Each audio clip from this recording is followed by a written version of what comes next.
It's time for conversations. Who? What? How? Why? Don't judge me until you know me. Don't underestimate me until you challenge me.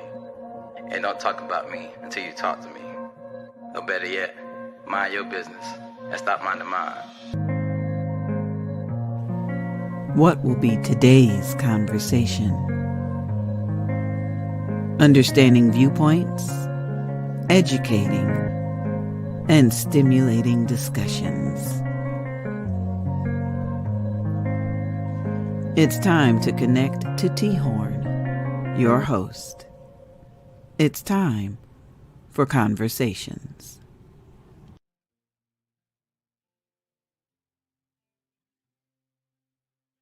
Hey, yo, what's good, everybody? Once again, it is Conversations with yours truly, T-Horne da Uncool. Now, last week we had our first episode, and I have to say, It was great. We talked about polygamy, why and why not. I got a lot of positive reviews, a lot of testimonies, and a lot of people coming to me saying, "Hey, T-Horne, thank you for that because now I have more understanding." Not that more understanding. Some people were like, "Hey, you gave me a chance to open up and really share a side of my life that I wasn't able to share, but your podcast gave me an avenue to do that." So today, what's our topic? We are talking about the downfall of today's youth.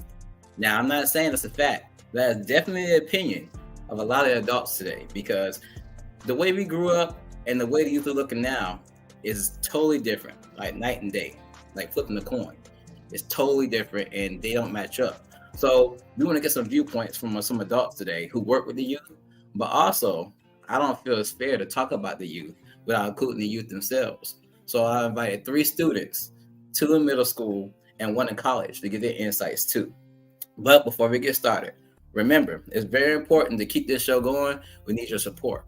So if you could support and donate at $T the Uncool. That's the cash app for the show. And if you want to watch the show, just make sure you support the page on Facebook, Conversations with T-Horne da Uncool. Or you can go to my actual fan page, which is just facebook.com/T the Uncool. TDA Uncool. Without further ado, let's go ahead and bring in some of our guests to introduce themselves, to tell us about why they're here and what makes them good enough to talk about the subject we're talking about today. So, can we bring in the first guest, please? Hello, my name is Eric, and you got right too. like this is my first time ever doing it, so like I really don't know what I'm doing. I understand though, but I'm happy you're on here, Eric. I really am. I didn't think you was gonna make it, but I'm glad you did. I know you're excited, man. But just bring it down a little bit. I understand. So, with that being said, Eric, so tell us about yourself, what you're about, what made you qualified to talk about this subject. Go ahead, man.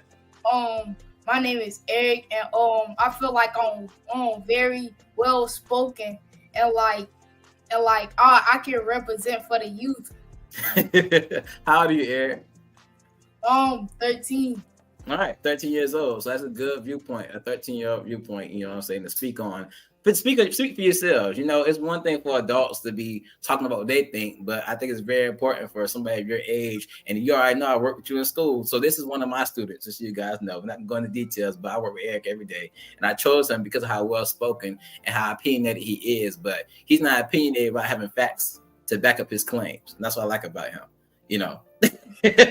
Sometimes I get him in trouble, but the boy is speaking some sense sometimes and everything. But Eric, I'm glad to have you on the show, man. I can't wait to hear your viewpoints, okay? Yes, sir.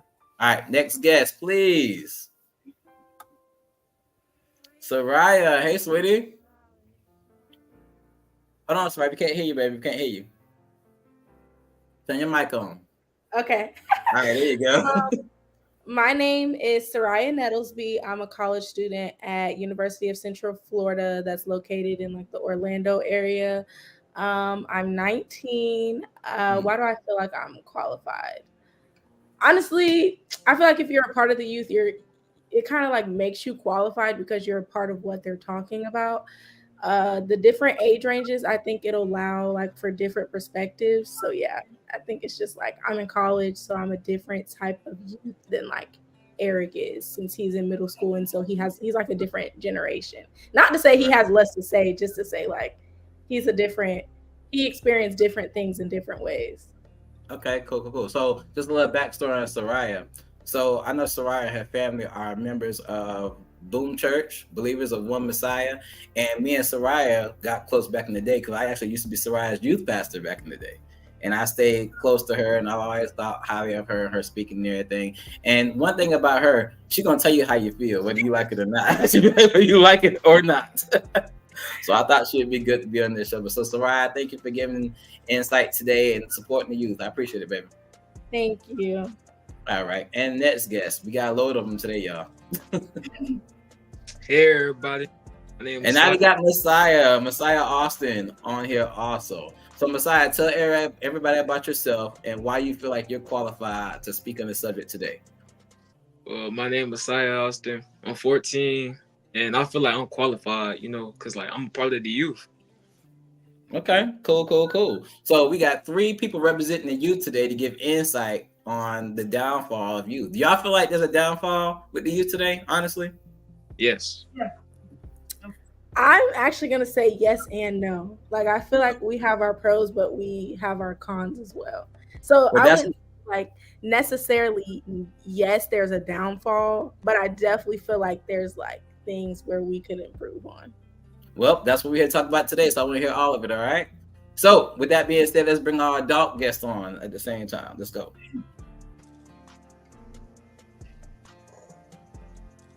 Mr. Fenton Ramsey. I'm not Fenton Reese. I'm sorry. How you doing today, sir? Man, I'm good. I can't complain. How you be, man? I'm good, sir. I appreciate you taking time to come on this podcast and talk about this issue today. Can you tell everybody a little bit about you, where you're from, what you're about, and why you qualified to speak on the program?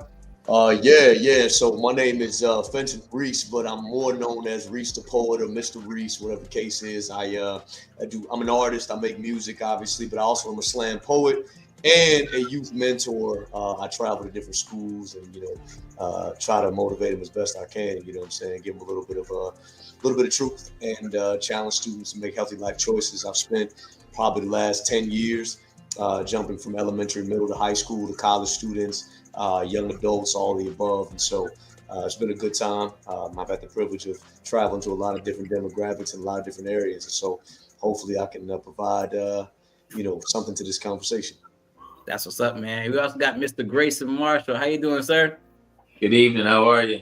I'm good, sir. So no shade to any of the other guests on here today, but I was very, very excited about getting you on here because it's been a long time, sir. Me and Grayson go back to the juvenile detention centers at Duval Academy, and so I first met him. So can you give a little insight about yourself, what you do, and why you're qualified to speak on this subject, sir? Well, I've been an executive coach for over 20-some years, a former All-American in college. I have 4 kids and I have 4 grandkids. I've been a keynote speaker for over 20 years, written 6 books, and I've been a coach for a long time at every level, especially in the sports realm. So when it comes down to kids, and I use that term because, again, my oldest is 33, so everybody less than that is a kid to me. But I think there's a true understanding and a misrepresentation of a lot of what's going on today. So my heart has always been specifically to raise up folks to have a clarity of thought and not so focused on emotion. And so I think the conversation tonight will be beneficial to not only the kids on here, but everybody watching and everybody who's going to watch it later. So I appreciate the opportunity and time. Gotcha. So we do have another guest joining us, but he'll be joining us in the second hour. We'll get to that later on, but let's go ahead and get the conversation started. Before we get conversation started, I want to hit our 6 conversation starters that I got our conversation. The first one, what are some of your views on the mindset of the youth today and why? Our second one is going to be, what factors do you think had the biggest impacts on our youth? Third one's going to be, who do you blame for the current state of our youth and why? Number 4 says, how do you think the future looks considering the ways that our youth are coming up now? Our 5th conversation starter is going to be, what changes can be made to promote positive influence within the lives of our youth? And the 6th one, the most critical one, are the youth of today lost? And can we still save them? These are all good questions I want everybody to have a good viewpoint on. Unfortunately, our middle school students are only on for the first hour, so let's make sure we hit these first 3 viewpoints and get their point of view. But also, let's make sure that we are listening to everyone and everyone's, showing a mode of respect when people are talking. Let's not break each other up. Let's not interrupt each other. Let's hear everybody has to say. All right. So with the first one, what are some of your views on the mindsets of youth today and why? And honestly, I want to hear from the kids first and see what you guys think when it comes to the mindsets of you guys, because nobody can tell us about y'all mindsets better than y'all. Agreed? So, who want to speak up first? Come on, don't be shy. Don't be shy now. Go ahead, Sir Ryan. So for me, I think it honestly depends on who you talk to. I feel like it differs between like genders and age ranges. But for the most part, I feel like our mindset is very geared towards like success, and that can be a good thing, but I think it also just gets taken like blown out of proportion. I think we're always constantly trying to be like perfect and put on for the next person, and like basically put this picture out that like we have more than we really do. In that, even like for like girls, it's like the body image aspect of it, like you want to be like this perfect girl to the man and like all that good stuff. And then with men, like they're always trying to put on like they're so tough so heavily, and I think that's where you get involved with like the gangs and stuff like that, because you're trying to put on for these people that like you're so big and bad.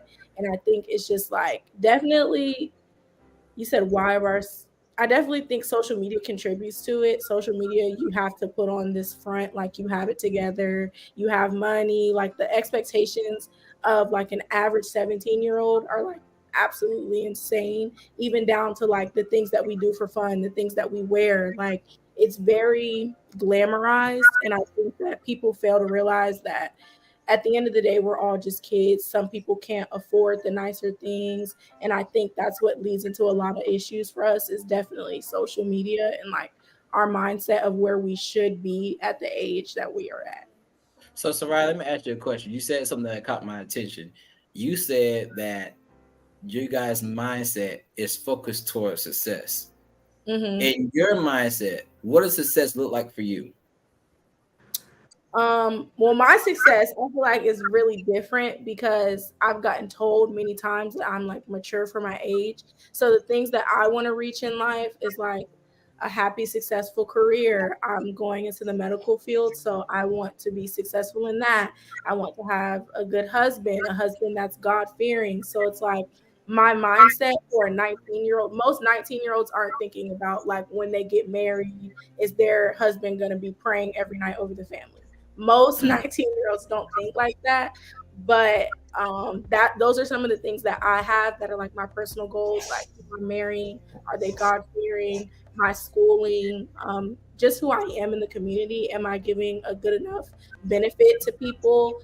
A lot of things like that. So that's my success, but like other people are completely different from that. So let me say this before I get other people's points of views. So I know Soraya personally, and I know for a fact from talking to her and being around her, that's really her mindset.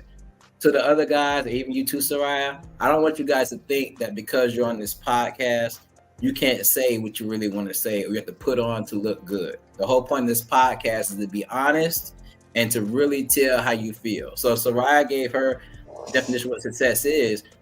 Obviously, some people's success may be totally different. Some people want to be the most successful rapper. Some people want to be the most successful game maker. I'm not saying that's y'all, but feel free to give your honest and true opinion, because adults can't help you guys become better if you guys can't talk to us freely and express your truth. Does that make sense? Okay. Yeah. So Eric, same question. What are your views on the mindsets of the youth and why? My view is like the kids just try to be adults too soon, and like they try to do adult things before they should, and like they just get caught up for doing the wrong thing when they shouldn't, and then it just leads to a lot of stuff after that.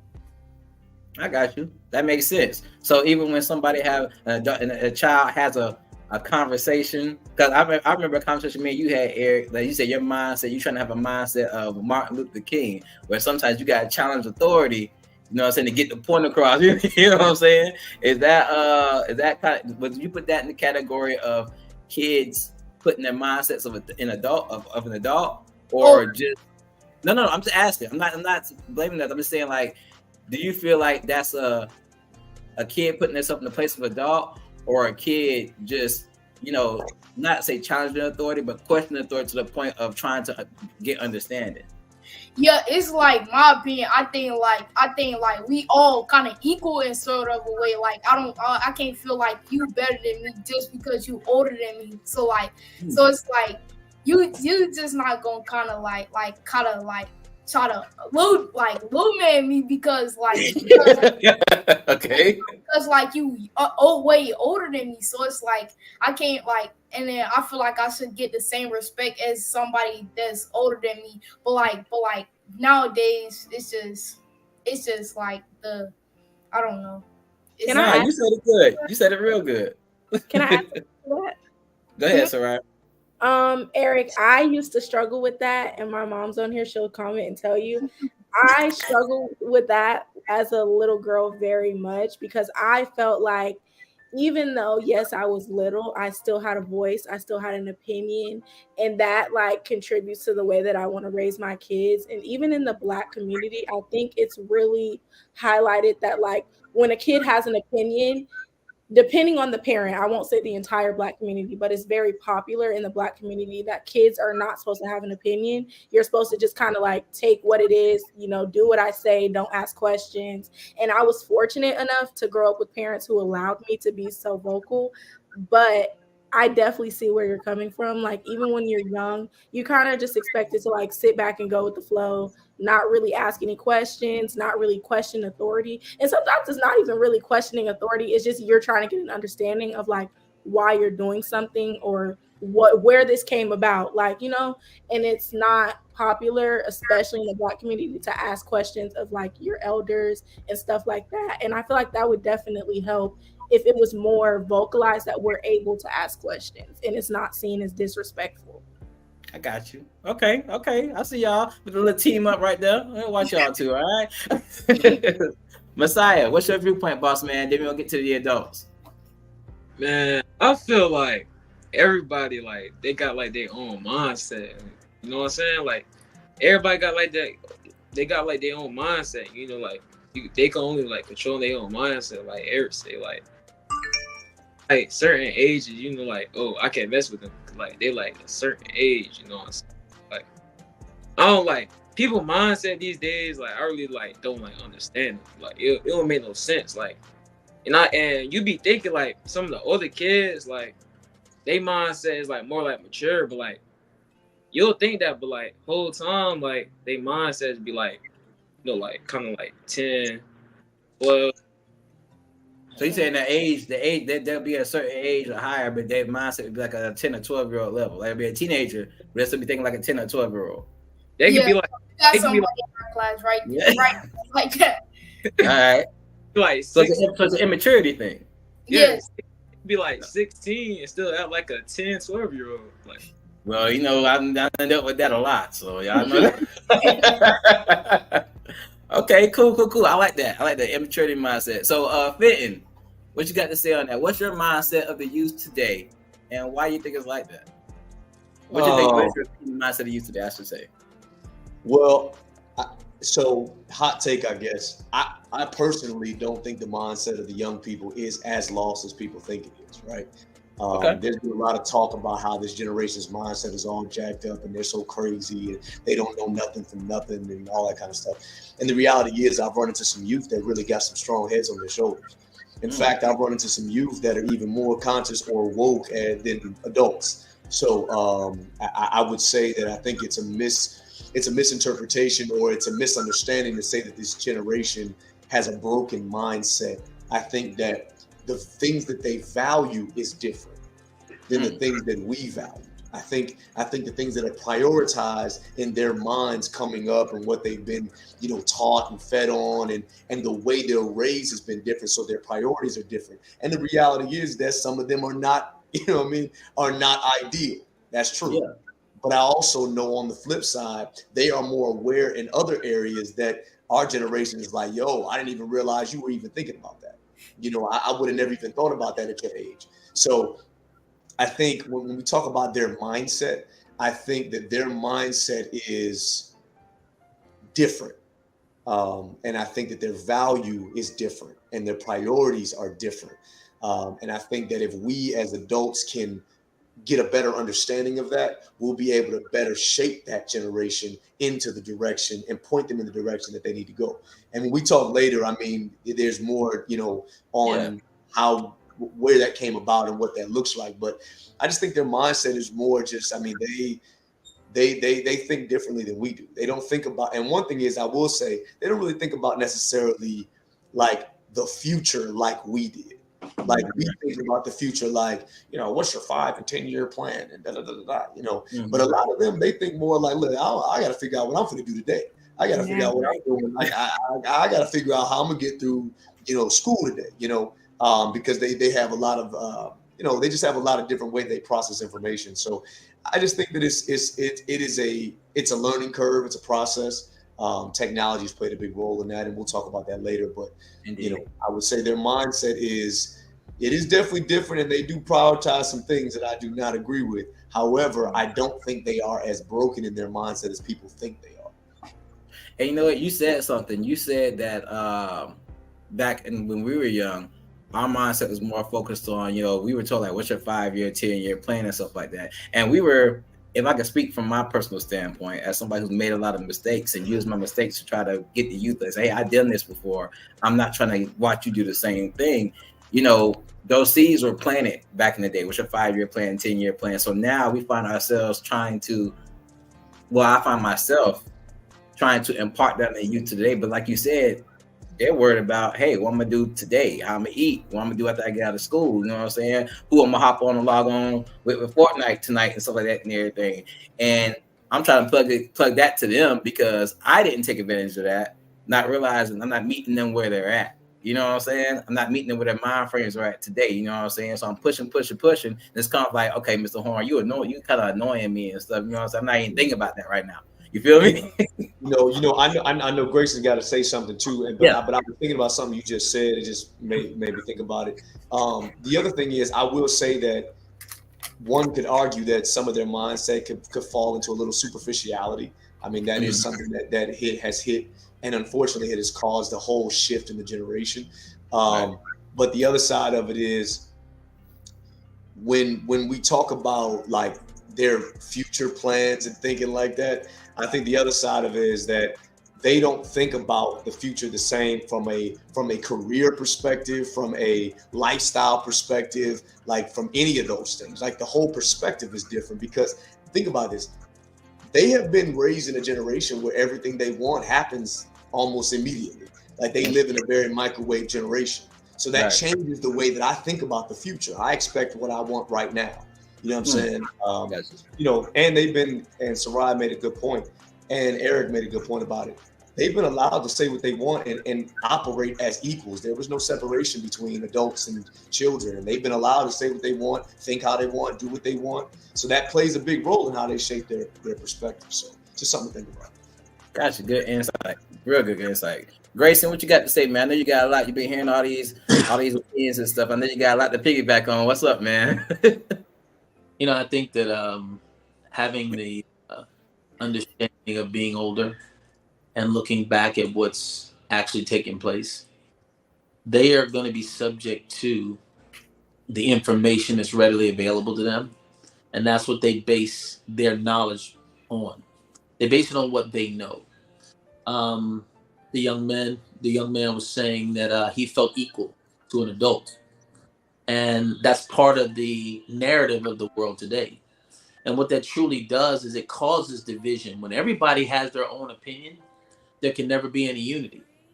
So one of the things that's happening in society is there's no unity because there's no trust, because your opinion is different from my opinion. So how can you truly grow a group of people? How can you re-engage a community if nobody trusts each other and everybody has their own opinion? When we grew up, no matter what it was, the neighborhood was the family. And everybody in the neighborhood had influence on you. And there was never any more than understanding that someone's experience was relevant and valuable to you. It didn't have to be exact. It didn't have to be the same. What's happened today is young people, and I have 4 kids, they want to almost neglect your experience as if it has no value and if it has no meaning. So there's no way that you can truly have good conversation to move them forward if they have no respect for what you're saying. I think they don't believe to the fullness that there is trust in our love, meaning that what I'm telling you is out of love. It's not to keep you from being anywhere. It's not to keep you from doing anything. It's to guide you in a direction so that you don't have to do some of the things that we had to go through. So when I look historically at what happened prior to my life, all those things, understanding them and hearing them, whether I agreed with them or not, they had an influence on what I was doing, because now I could measure from someone else. The Bible says that he who counsels with himself is unwise. And what I find with young people doing today, they're counseling with themselves. They're talking to themselves and answering their own questions and finding people that will sign off on how they believe. The real essence of becoming successful is finding people who don't agree with you. Growing up and playing basketball, if I only played against people I was better than, I wasn't going to get any better. You know what I did? I wouldn't go knock my heads with guys that were 4 and 5 years older than me. Why? They had game. They had a different approach to where I wanted to get to. So I didn't discount who they were or what they did. And what I see in today's youth is the encouragement of their own thoughts almost gets them away from having influence from other people. Because if it doesn't line up, especially if it's not an emotional connection. Right. Guidance doesn't come emotional. But this generation is very, very focused on how they feel. And I've tried to share with people all the time, feelings aren't facts. And just because you feel it doesn't make it true. But when it's reinforced in society that how you feel is how things are, it really doesn't bode well for the next generation to be able to really see what's there. Because as they've alluded to, their information is immediate. It is rarely ever vetted. Whatever they pull up on Google is the truth. Whatever they see on TikTok is real. They don't take the time to vet it. So a lot of things that they buy into emotionally, I ask kids all the time, are you willing to be wrong about that? Because a lot of what they're getting is misinformation and it's guided by emotion. And emotion will always supersede critical thinking. And I think one of the things that the youth aren't doing today as well as they could is critically think. They have an opinion, but oftentimes it isn't based on critical thinking. It's based on emotion. Right. You said something earlier that kind of hit me. You said that I'm paraphrasing, so I could be saying this wrong, but you said something in the gist of, the youth are used to receiving instant gratification, so they kind of, I guess, decline and push off our experiences like they didn't happen, like we don't understand and stuff like that. That's a big thing. Even working with the school and working in youth ministry and working in the youth prisons and stuff like that, I hear a lot of youth in the mindset of, Mr. Horne, you know what you're talking about.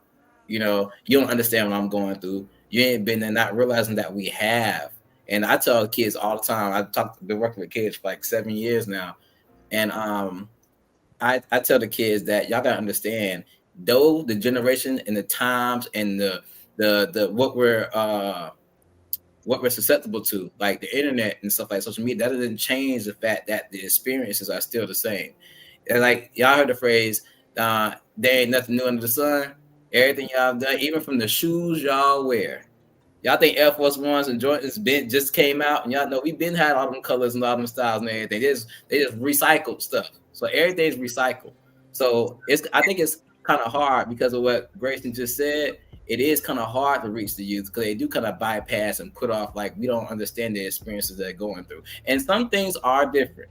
I will acknowledge that. Some things are different because, like I said, we didn't have internet. We didn't care about internet because y'all know when we tried to get internet back in the day, we had it took us 20 minutes to even log onto the internet, stuff like that. But so we just did telephones and notes and all that stuff and everything. We were more in person. But now social media has such a big impact amongst other things. And with that being said, let's go ahead and go to the next thing. What factors do you think have the biggest impact on the lives of our youth? Because to me, social media is a big one. Social media, if not the biggest one, is for sure a big one. Social media, and if I had to piggyback on it, I think I've done a lot of pre-recorded podcasts, and I've been on other people's podcasts. And one thing I see, even in the workplace I'm in, the parenting has a lot to do with it too. The parenting and social media are the biggest two factors that have the biggest impact on our youth, whether it be positive or negative. So this time I'm gonna switch it up and go with the adults and get their insight first on what impacts the youth. Then I'm gonna come back to the kids. All right. So Grayson, since you went last, I'm gonna let you go first. What factors do you think impact the youth the most? Well, I think that you've alluded to, and I think everybody's alluded to the obvious one, which is social media. But I think the even bigger one that affects the youth today is the lack of understanding history. I think that I knew who I was going to become based on what challenges were there for me to overcome. I think understanding history is a big piece of really having an effect on them because they think their history is what they know. I'll give an example. When you look at historical athletes, right?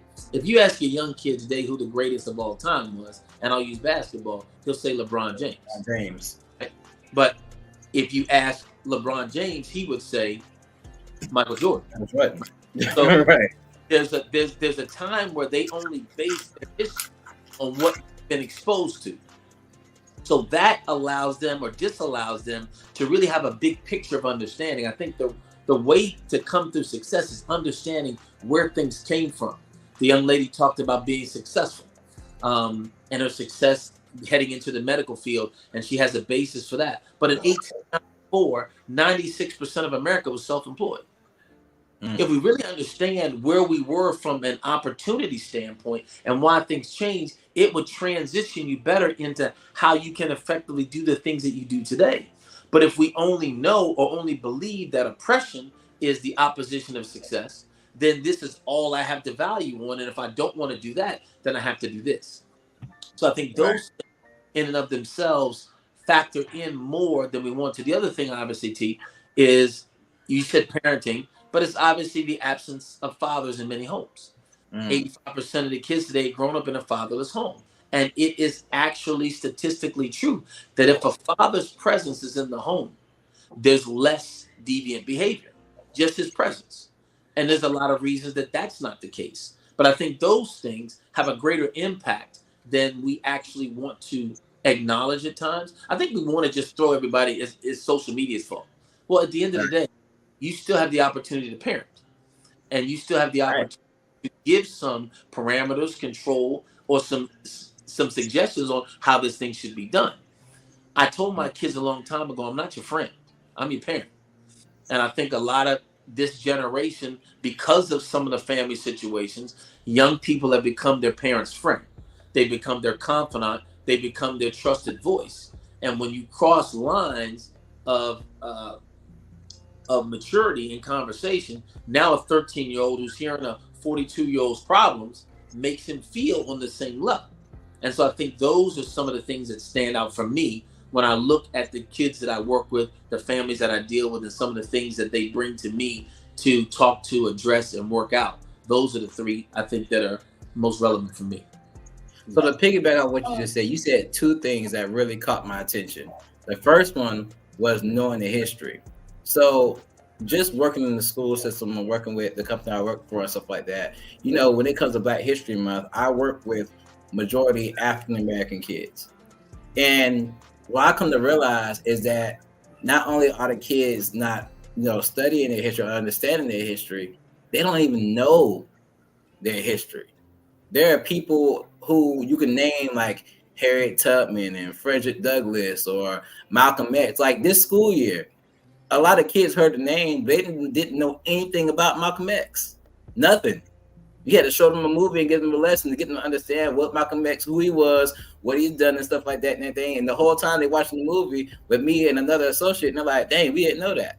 We know nothing about that. But here you are in middle school. We knew about Martin Luther King and Malcolm X back when we was in like first and second grade. It was like common knowledge, And another thing you said that caught my attention was, and it really hit me hard, was the fact of parents being their kids' friends.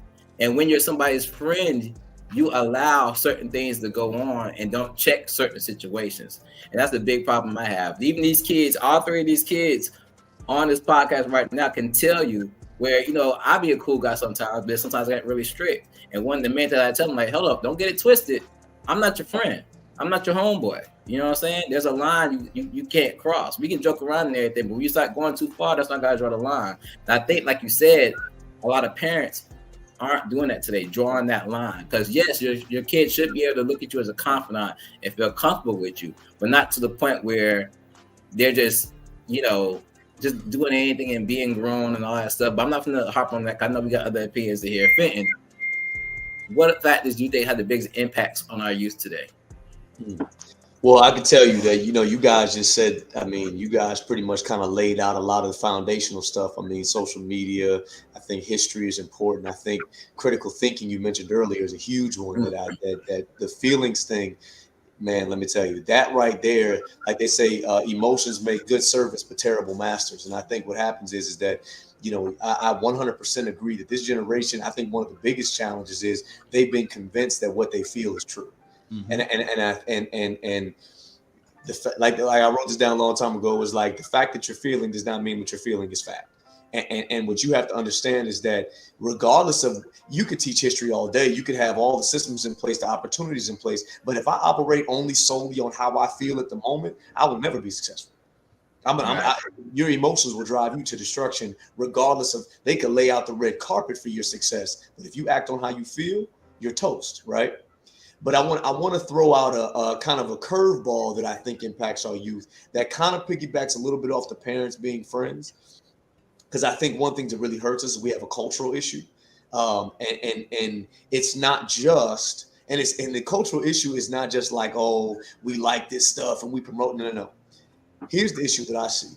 One of the biggest things that hurts our youth is this misunderstanding and twisting of what love is.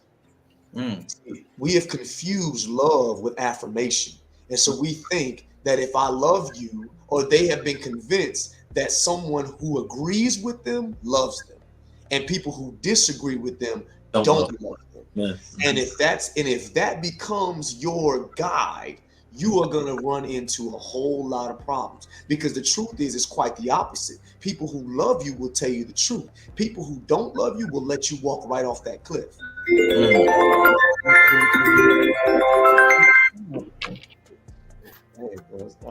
As we spend our time teaching these kids that, oh, anybody who agrees with me, like you said, Grayson, they get a bunch of people who agree with their thought process and all that kind of stuff. When you tell them something that goes against how they feel at the moment, it hits them with this cognitive dissonance, and all of a sudden they go crazy, because they're like, how dare you tell me I'm wrong? Right. If that's the case, you don't love me. Absolutely. So that's why you get the teachers. Oh, this teacher don't like me because she's telling me she always on my case. Well, the teacher actually that's on your case is typically the one that loves you. Right. It goes with your friends. It goes with your family, your parents, anybody who's in your life that just agrees with everything you do and agrees with all your decisions. And they get this twisted idea that, oh, that means they loyal. Oh, that means they with me, they got my back. But somebody who really truly loves you is gonna tell you the truth. Absolutely. Because I heard a quote by what's his name, Inky Johnson, and he said, "Truth without love is brutality, but love without truth is hypocrisy." And I think that's our youth more than anything else, on top of all the other things. If I think that if you disagree with me, you tell me I'm wrong, you don't love me, then I will never listen to anything you have to say. Look. And that's something that has been going on consistently from the media and all that stuff, conditioning the minds of the people. And we see that in politics and all that. You agree with me, you love me. You disagree, you don't. And that is going to hurt any type of growth. Absolutely. Agreed. So let's get the kids in, because we have watch time in the first hour. Messiah, let's go with you first. What factors do you think had the biggest impact on y'all today? I agree. It's social media, parents.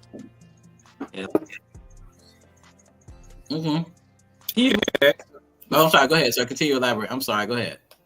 Like some kids, they don't like grow up with the dad. They don't know like how it is to have like a father figure in life.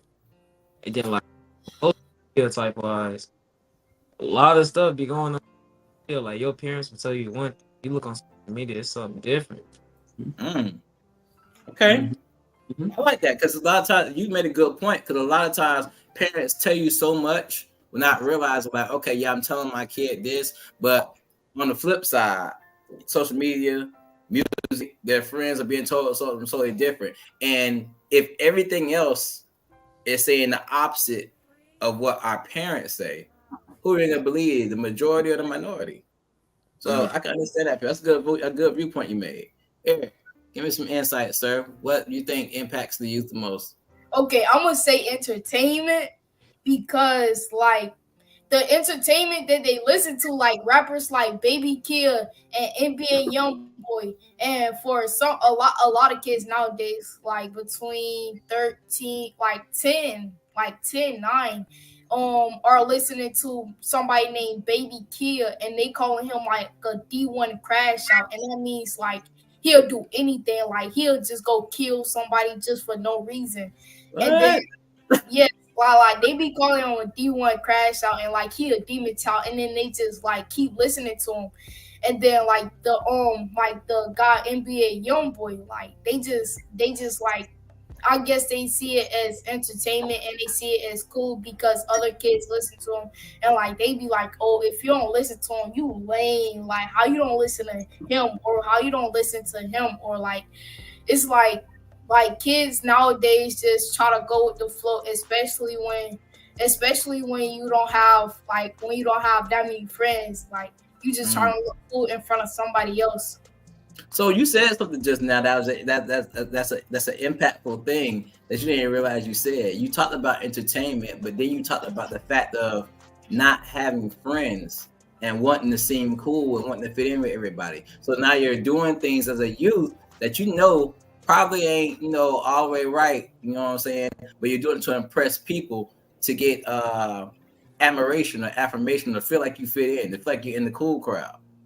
That's a big thing, because like you said, you got one person saying something is cool, and let that one person be a cool person who said it.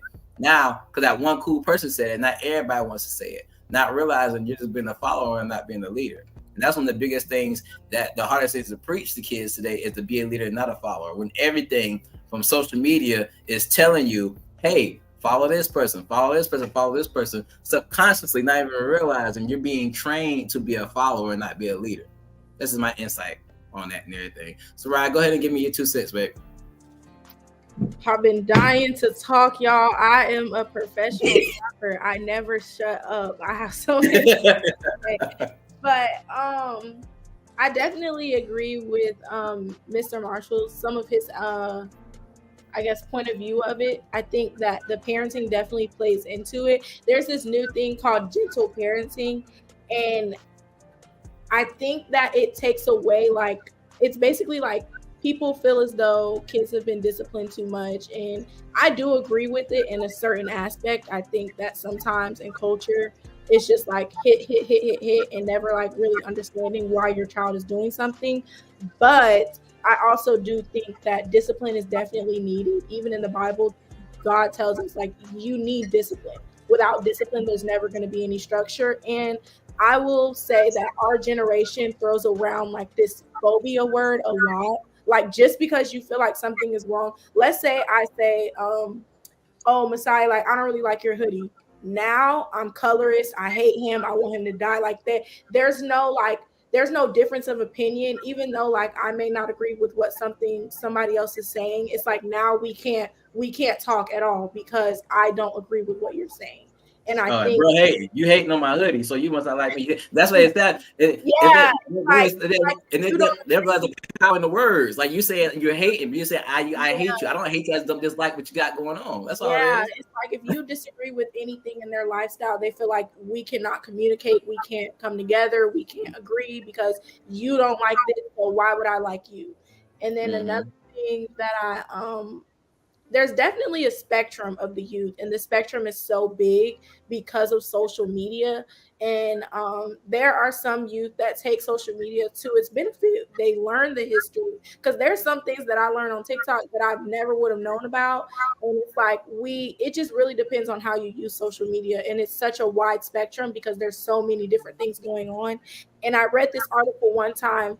It was saying about how like social media, it truly overwhelms our brain and it causes us to be overstimulated, because in the span of 10 minutes, I can see somebody talking about their grandma dying. I can see somebody talking about their dog dying. And then I can see that somebody just got a bonus in the span of really 2 minutes, because it's like there's no filter to social media. Like you just post it and everybody can see. And I think people don't realize that. So like they're posting, and your brain is getting overwhelmed with, okay, I'm sad, now I'm angry, now I'm mad, now I'm happy, now I'm kind of sad again. It's like there's this overwhelming like roller coaster of emotions, and our brain really isn't meant to compute all those different emotions in such a short range of time.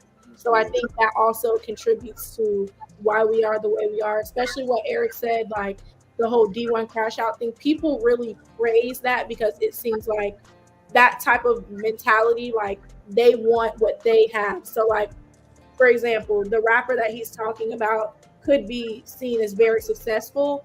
And oftentimes in our generation, successful is simply equated to money. It doesn't really matter if you're happy or anything like that. As long as you have money, that's what deems you successful. And even just real quick, I'm just gonna have to interject. So with the D1 crash out, that's what y'all call it. That's what his name is, right? One thing I also noticed is that when people see people on social media, certain rappers getting a lot of likes, getting a lot of follows, getting a lot of attention, a lot of kids will follow behind what's going on because they see the attention somebody's getting and they want that attention. They want to fill that void of attention they're not getting. So you end up following the negative behavior to try to get at least a little piece of that same attention, whether it be from mom and dad, whether it be from a girl, whether it be from their homeboys trying to fit in with, maybe he's acting out in school just to get some attention on them. So I just want to introduce that real quick. But go ahead, continue, sweetie. Go ahead. Yeah, and another thing that Mr. Marshall had said, he had said the father's not being in the home plays a really point, and that's even from a kid's aspect. There are certain things that I won't do simply because my dad is home, and there's just a security net that, like, like with 2-parent household, it's different from a 2-parent to a 1-parent. Like it persuades the way that you think, and there's just different things. I know my parents, and it's not to say like my mom just lets anything happen, but I know the type of parents that I have, and I know that my dad will allow certain things that my mom won't allow, and my mom will allow certain things. It's certain things that we can talk about with my mom that I can't talk about with my dad. And it's just, that's not a bad thing. I don't think it's a bad thing. I think me, one, being a girl is different, and 2, me being like, I think it's just different. And I think that once we put like the 2-parent households back, I feel like that'll change too. I feel like all my friends tell me like, like, you're so lucky to grow up in a 2-parent household. My parents, they've been married for 25 years now.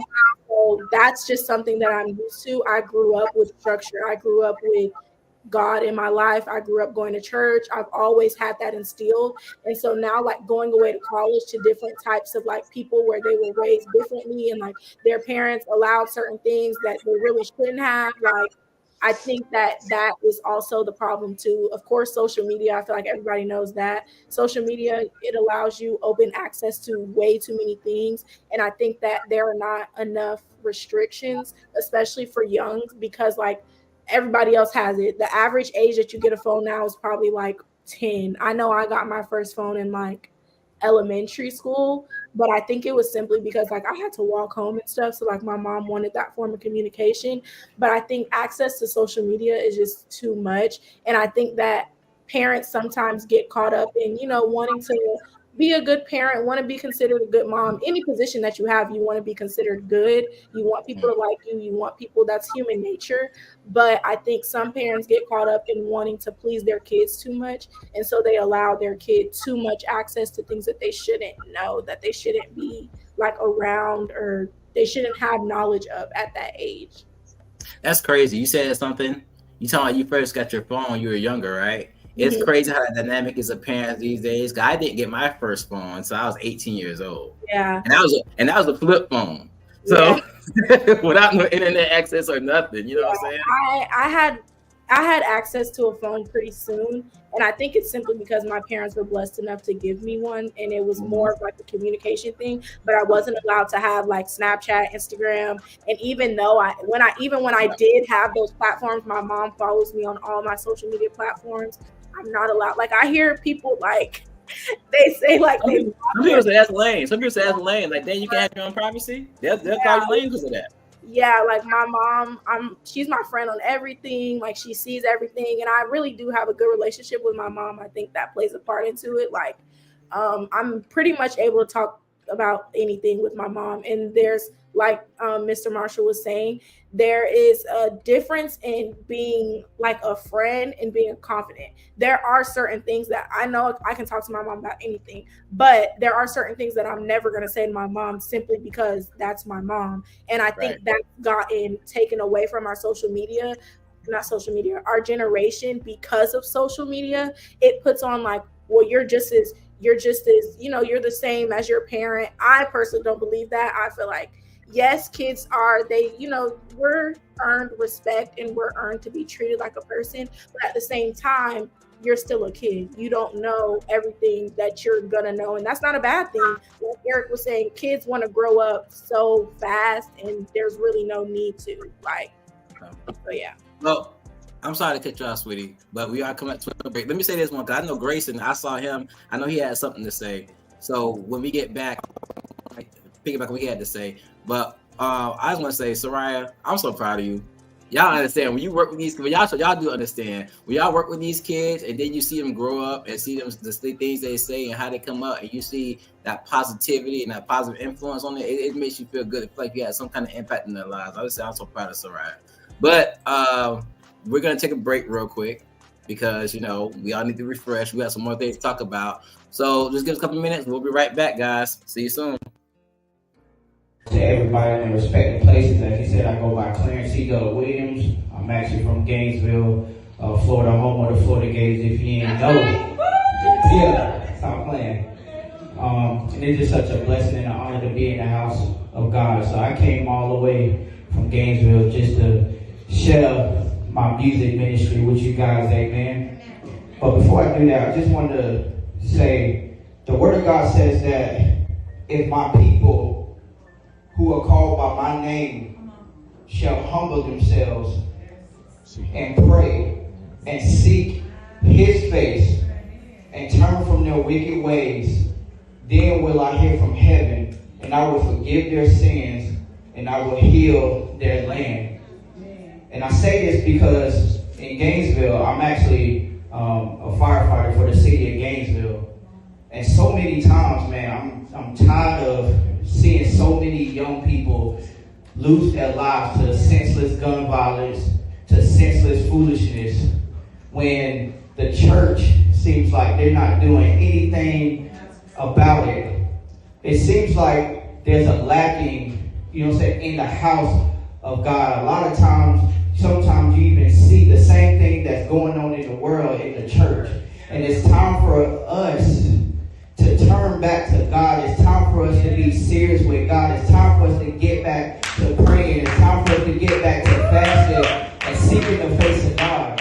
Because at the end of the day, you can put stuff in front of them, but it's going to take a praying church. It's going to take churches coming together to save these babies, to save these youth. We can put on programs all we want. We can have youth conferences and all that. But if we're not seeking the face of God, if we're not praying, if we're not fasting, then our works are going to be in vain. And sometimes we have to get to the point where we sick and tired of being tired. And sometimes it's getting to the point to where it's like, oh, well, that's just another person that died. Oh, there go another person. No, these are actual kids. These are actual children. These are actually babies that are losing their lives that may not even know or have a relationship with God. And we have to get back to a church where we stop focusing on just the four walls of the church, but get back to getting out into the community and going outside the four walls of the church. Because he said that he compelled us to go to the highways and byways and compel them to come. Amen. So we have to get back to that. And I've been everywhere I go now, I minister this because it breaks my heart to constantly, every single time I go to work, I'm working a 12-year-old or seeing another young person going to jail. So it's time for us to be about our Father's business. Amen.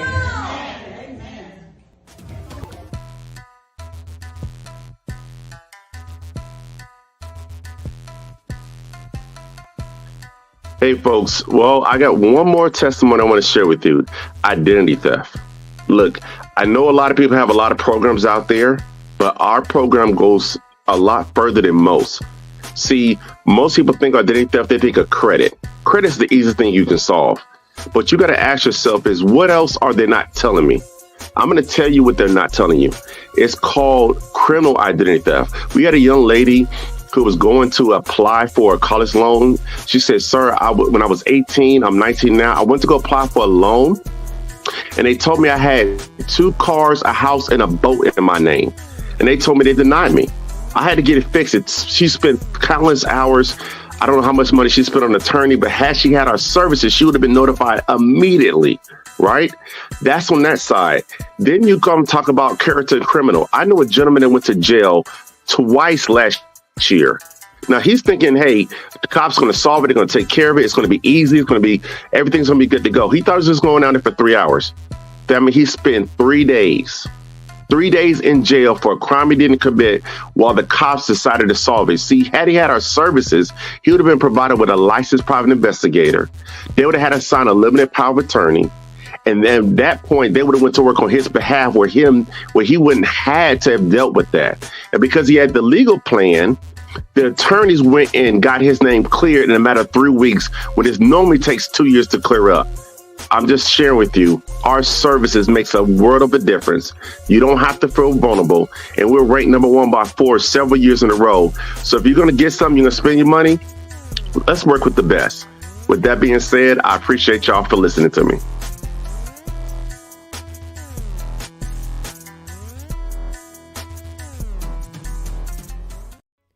If you or someone you know needs help coping with depression, anxiety, or PTSD, overcoming low self-esteem, or managing major life transitions, we invite you to schedule a free consultation call for telehealth clients. Shekinah Downs, licensed clinical social worker, is now accepting new telehealth clients. In the office, too. Schedule a free consultation by calling 386-385-4483. That's 386-385-4483. In the brand new Daytona Beach office as well. 50 to 60-minute individual therapy sessions and a variety of insurance plans are accepted. Couples therapy and coaching is coming soon. We invite you to log on to cjaqis.com. Schedule a free consultation by calling 386-385-4483. That's 386-385-4483. Angie B presents a book signing and meet and greet. Join us Saturday, April 27th, 2024 from 10 a.m. to 4 p.m. at the Best Western Plus in Kingsland, Georgia. Admission for attendees is free. Pre-order your lunch for only $15. Shop with vendors, purchase books and audiobooks, participate in our many writing workshops, enjoy networking, and so much more. A book signing and meet and greet takes place Saturday, April 27th, 2024 from 10 a.m. to 4 p.m.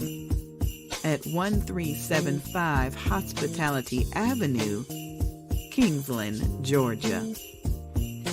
For vendor registration, call 407-914-6519. That's 407-914-6519. We look forward to seeing you there.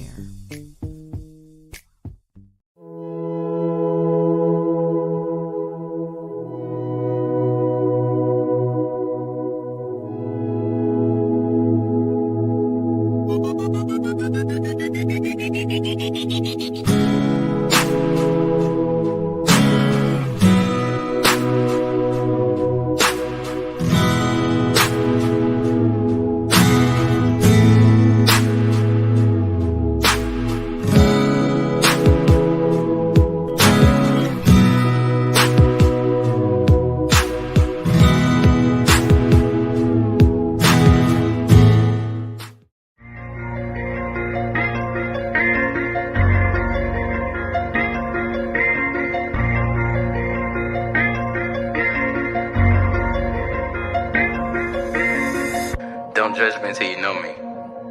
Don't underestimate me until you challenge me. And don't talk about me until you talk to me. Or better yet, mind your business and stop minding mine. Yeah, I'm the topic of conversation. Circles talk about me. Yeah, I'm in rotation. I'm the one they talk and then they gossip about. Now it's so hard for them to keep my name out their mouth. Oh, I'm the topic of conversation. Circles talk about me. Yeah, I'm in rotation. Hey, what's up, everybody? Welcome back to Conversations with T-Horne da Uncool, yours truly. And today's topic is the downfall of today's youth. Now, we've had some people come in this thing and give some good insight from the adults, educators, motivational speakers, to the children themselves. And I gotta say, I'm really impressed because the kids are giving some real good insight. But I mean, what can you expect? If you're talking about the youth, who better to talk about the youth than the youth themselves? So with that being said, let's bring all the guests back. If we could. Welcome back, everybody. Welcome back. We've got two. Missing three. Eric, welcome back. Messiah, welcome back. Mr. Grayson, welcome back. Let's see if we can get everybody in. Everybody ready? Okay, I'm pretty sure guys will populate in as we go. So we'll start with you guys. We had two questions come across the screen that we weren't able to address because we were so into the conversation we were having. So real quick, before we get started on the 4 topics, let's go ahead and address those two questions right quick that came in from the viewers. The first one is, if we can get on the screen. Oh, we got people populating in. Hold on. Hey, Soraya, welcome back, sweetie. We got one more. Is Fenton gonna pop up on the screen or the question gonna pop up? Which one? I'm good with either one of them. So we're just waiting. With that being said, let's not wait too long. The question will pop up in a little bit. Let's go ahead and hit conversation starting number 3. So the third one we want to talk about was, and it's real quick. It can be real quick. We got to kind of speed through. Who do you guys blame for the current state of our youth and why? Let's start with Eric. I know you want to go. I see that hand popping up, boss. Go ahead. Okay, so like the big, cause like I kind of talked about this in like the first hour, but I kind of blame some of the entertainment because it's a lot of entertainment that these kids consume and they really don't know how to handle it, and it's like it's way too much. And then like the guys that they listen to, it's like they just motivate them to do the wrong thing. Okay, good insight. Messiah, you want to piggyback on that with your opinion on the topic? Who you blame for the current state of our youth and why? I agree with Eric. Like entertainment. Like people, they look into like entertainment. Soraya?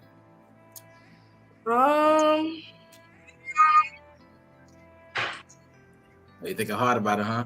Yeah, I feel like there's no one person to blame or there's no one thing. I really think it's a combination of things.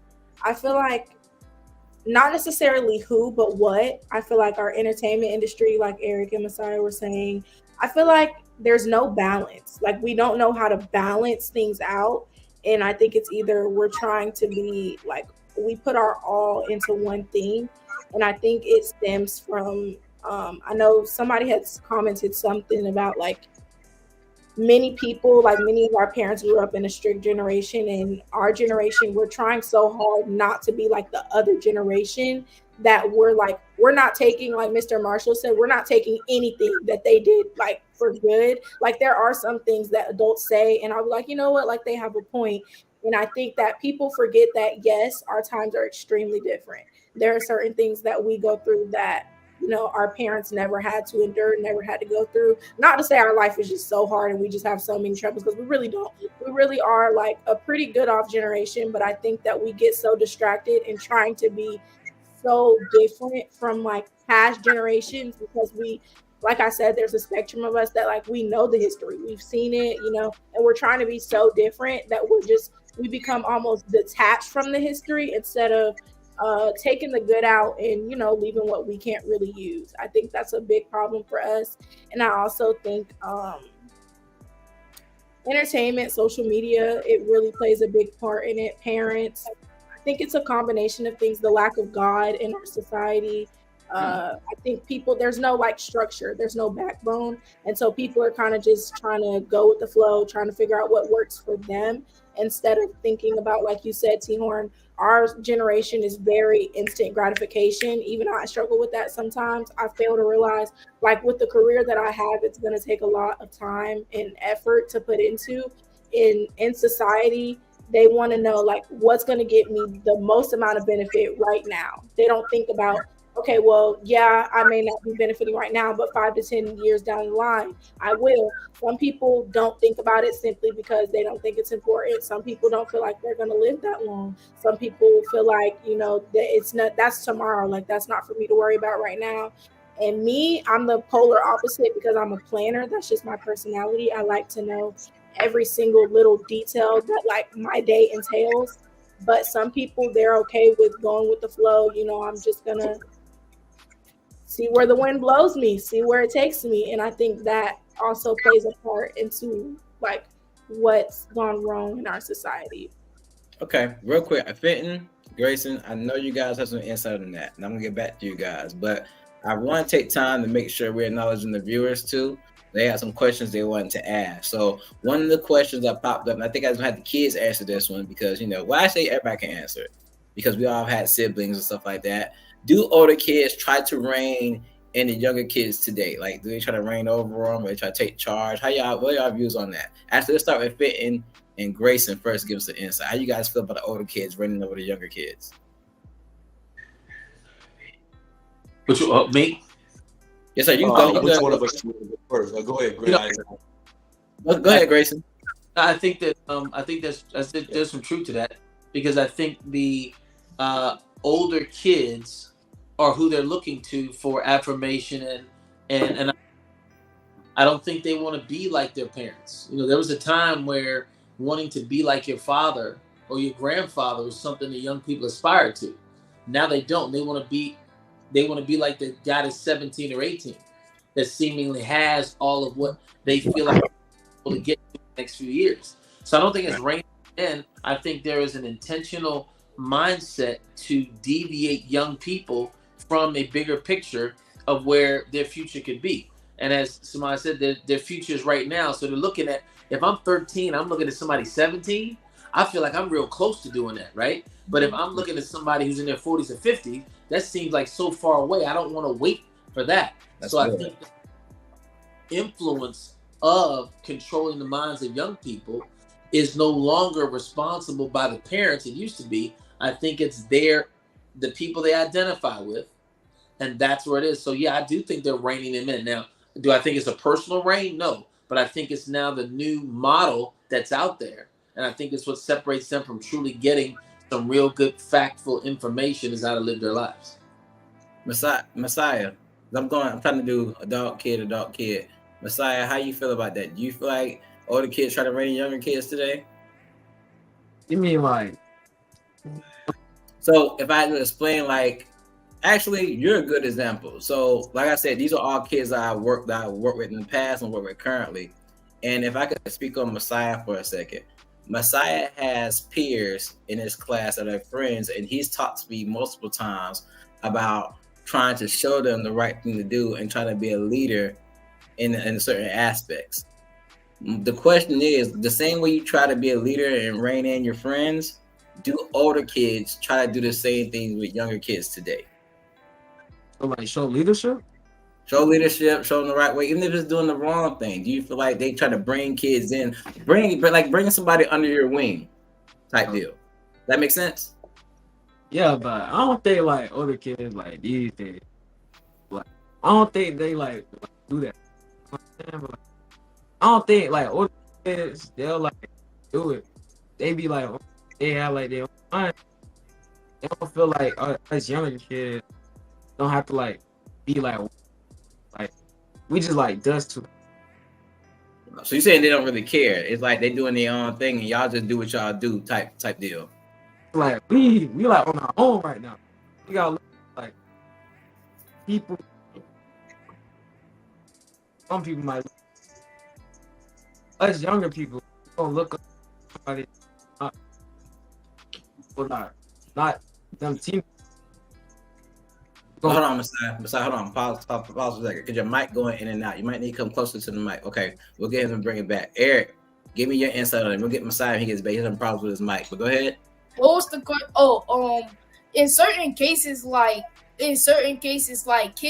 older kids try to do that in certain cases, but it depends on who it is. It could be like your big brother and he try to show you the way, or it could be one of your friends like, oh bro, let's come hang with us, we finna go do this, do that. But it might seem cool, and then like you might end up in some stuff because like you thought that was cool, and like the older kids doing it, so of course you're gonna want to do it. So you feel like the older kids do it, but they do it in a negative way? Is that what you're saying? Like the kids, like the younger kids, they try to follow like the older kids because the younger kids think what the older kids is doing is like cool, kind of like smoking, like when you well in certain cases when people younger, like they might think smoking is cool because all the older kids doing it, so then they want to go experience what the older kids doing, so they might go over there and smoke with the older kids, and then like that's how I kind of feel like in certain cases it could be like that. So if I could elaborate, it's not more of the thing of older kids reining younger kids in, is that just the older kids set the example and younger kids want to follow it? Yeah. Okay, all right. So we'll move to our second question. I'm gonna get Fenton and Soraya on this one. The second question is, why are people having babies and not getting married? I think it's more towards the youth of the generation because there's a lot of babies being born out of wedlock and stuff like that, and a lot of teen moms and young fathers and stuff like that. So Ryan, what's your input on why people are having young people having babies and not getting married? I think it's a mixture of things. One, God has been taking out the conversation very often because people are so afraid of that phobia word getting thrown around. I swear, y'all, they add a new phobia every day. Like it's very hard to voice your opinion sometimes if it's not what everybody else is saying. And so I think marriage just isn't seen as important as it was like back in the day. Like back in the day, men were taught, it goes back to the fathers being in the house. You grow up, you get a job, you find a wife, provide for your wife.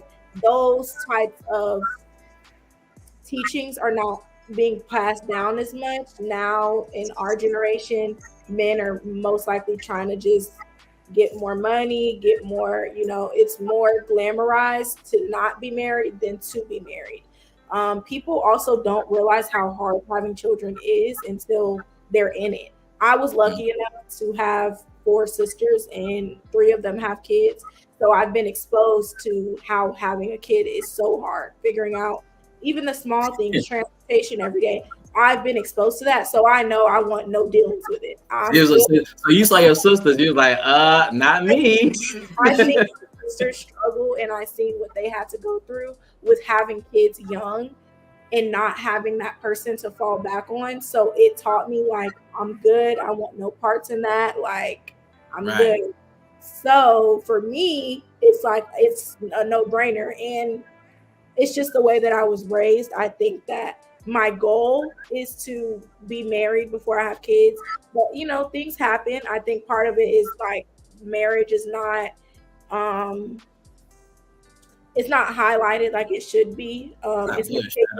It's not taken as seriously as it should be. It's like a different spectrum. Some people get married for the wrong reasons, and then they're just like, you know what, I can just get divorced, no biggie. I think divorce is like really a weird thing that like people just throw away, and like people are willing. Another thing in relationships, people don't realize that just like you have flaws, they have flaws too. You're never going to find, we're so busy trying to find like the perfect person, the perfect man, everything has to be perfect.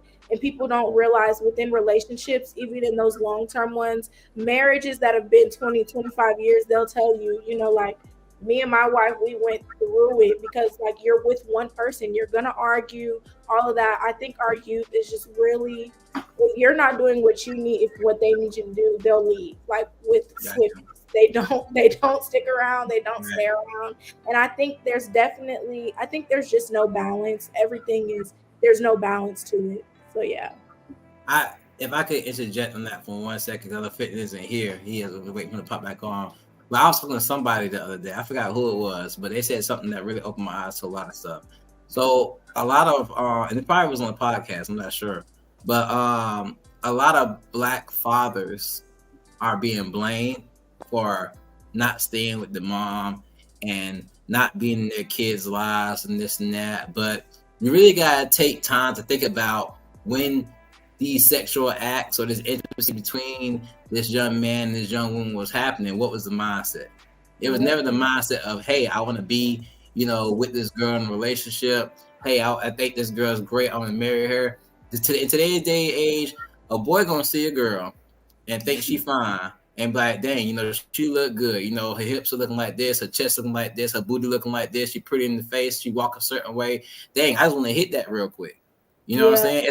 Back in the day, we were taught to court and talk to a female and gain her interest and stuff like that and everything. So with the mindset of, hey, I just want to have sex with this girl, or even the vice versa with the girls. If a girl's looking at a boy and see things she feels like about him, it's like, dang, I just want to have sex with them, not taking into consideration the consequences of that action. Like, hey, I might get an STD, or hey, I might get this girl pregnant, you know what I'm saying? And with going in that mindset, and that's why it's very important to push the whole, even though I didn't do it, because I can talk about that all day as being a young man, but I think it's important to push the waiting till marriage, or at least having sex with someone who you feel like you have a confident relationship with, and you build a bond with. Because when you go around just having sex with people because of how they look, or because you think they can do for you, then when that person gets pregnant, you still have that same mindset. Well, oh, she's pregnant? I was just trying to hit it and quit it that one time. I'm not going to sit here and have a whole relationship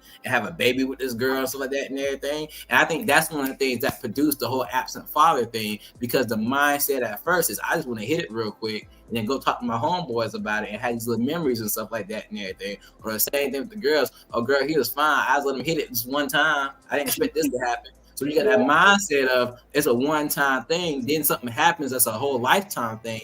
Your mind and your spirit is naturally going to rebel against it. So I think that solves a lot of issues with, because why people don't stay around and why people not getting married, because they never had that mindset in the first place. They go off their body, they go off how pretty they is, they go off their dress code, they go off how much money they got, and they make these decisions, these in the moment decisions, not realizing there's long-term effects behind it. Does that make sense? Yeah, another thing too, casual sex and like one night stand culture has been very glamorized in our society. People don't realize that, my personal beliefs, when you have sex with somebody, you're sharing a piece of yourself, and they don't realize like each person that you're doing this with is like going to add up. People don't think like, they don't realize how common STD rates are. They don't realize how easy it really is to get pregnant. Like, they don't realize, no one thinks about their consequences of their actions, because we've really never had to experience real consequences behind our actions, because we don't see, like, most times you can get out of something, or especially when you're young, you definitely have not seen the true consequences of your actions, and you haven't learned, like, in the real world, like, you're going to have consequences, and some people are sheltered from it, so they don't realize, like, oh, when I'm having sex, there is a chance that I could have a child, and with this said child, I will, I'll have a lifelong term consequence. And another thing, people, for some odd reason, use abortion as like birthright, like birth control. Like, they'll be like, oh, even if that does happen, like, I'll just go have an abortion. I think we've been desensitized to abortions. And so most people, like, they're just kind of like, I'll deal with my consequences later. They don't think about, that there's a whole nother human being in the equation. That's good insight, sweetie. Fitting, real quick, let's move on to our next topic. And I think you can get some real good insight on this. How do you think the future looks considering the ways our youth are coming up now? I want to start with you. 'Cause I know you deal with a lot of youth with your profession, and even with doing poetry and music and stuff like that. You can probably have some good insight on that topic. Okay, yeah. I mean, and let me first caveat. Let me start by saying if I go in and out or whatever case is, I'm having some technical issues over here. I'm not really sure what's going on. So You're just good, bro. want to We give you a positive. little We humbly wait for you to come back. You're good. Yeah, no, I appreciate it. I appreciate it. Hey, let me tell you, I told a group of students this a while ago. Personally, I think the future is bright. Okay. And the reason I say that is because we are having conversations like this right now, because we have an opportunity to be able to see the issues and challenges that face us with the youth. Is that you have young people in front of us who are got their minds together, who are focused, who are learning, who are willing to hear these sides of things. I think that although the culture and society and the systems the freeze are tart. Oh, I'm freezing. You fuzz up, fit, and continue. Yeah. I would say that although the system and society is absolutely targeting our youth and is trying to corrupt their minds, and there is an agenda put in place to destroy this generation. But the reality is that society is made of what? Society is made of people. And we have the ability to be able to take the society by the reins. These young people, I can tell you right now, just as many young people as you see all crazy and doing all this wild stuff, I have seen in the last couple years, young people leading revivals. I've seen young people leading movements. Young people are more active in doing the things that they are passionate about than they've been in a long time. Our goal and our job now is to give them the truth, to support what they're trying to do. So when you say that the generation, how do I see the future? Listen, you're talking about a generation that has more access to information, more access to resources, more access to anything they've ever had in history.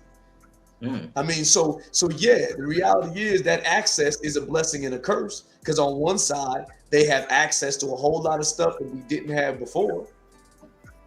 But they also have access to a lot of stuff that we don't have before.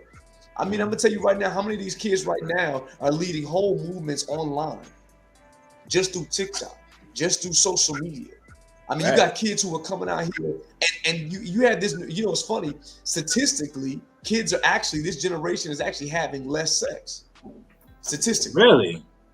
Now, there's a couple factors that obviously, I know it's hard to believe, but I was teaching this today when we're looking at the numbers. Statistically, they are actually, sex is on the decline. Now, a lot of that, I'm gonna tell you, a lot of that is because of the digital virtual world and all the, the OF and access to some other alternative things. Wait, the other side. So you're telling me that Fortnite promotes abstinence? That's what you're telling me? That you're telling me? Yeah, that ain't what I'm talking about. Yeah. It is another virtual interaction, but it ain't Fortnite. Okay, I got you. You have to understand something. You have to understand this is that part of, okay, there was so many things I wanted to say, but I was having issues. You have to remember, sex has become so easy to get that love has become so hard to find. And what's happening is now this generation has become so saturated with sex nonstop that they're like, I don't even want that no more. Like, I'm just like, bruh, like this is the same old stuff all the time. It's become so normalized that they're like, it's not even interesting anymore. And yeah, don't get me wrong, they still out there doing it, but the numbers are decreasing because they're losing interest in people as a whole. You know what I'm saying? Like, and that's a good and that's a bad thing, but at the same time, it is taking an effect because too much drama, it comes with it. There's too much stress that comes with it. And this generation has been raised to, I don't want no stress. So because stress comes with sex, they're like, nah, I'm good. But when I say, but when we talk about the future, the reality is this: society will tell you, just like when you watch the news, it'll tell you that the world is just ugly, broken, and disgusting. But the truth is that there is still beauty.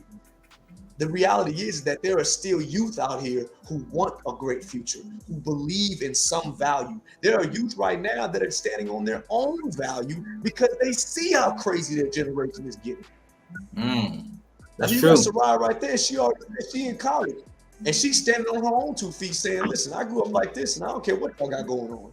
You know what's so funny is these youth, as bold as they are in negative things, they are also bold in positive things, in passion things. Like they don't have no limitations. They like, listen, you can't tell me what I can't do. And so if we were able to channel that same freedom and passion and willingness to speak their minds and all that, I mean, listen, all I got to say is this. I think that it is our duty as the older generation to simply guide these misguided missiles, because that's what these youth are. They're full of passion, they're full of strength, they're full of ability, but they just don't have that guidance system. That's what it is. And I mean, you figure when I was in the Marine Corps, I remember when I was in the Marine Corps, we used to teach, when you're shooting rifles, if you're at 25 yards and you're off by an inch, you still hit the target, you good. Mm-hmm. But if you go 500 yards and you're off an inch, you're going to miss the whole doggone thing. The reality is that this generation is the same way. They're really, to be honest with you, they're really no different than we were. They just have more access to the things we didn't have access to. And the world had a different culture system and value system. But they're kids. They're the same way. When I was a teenager, I can tell you right now, I wasn't listening to nobody either.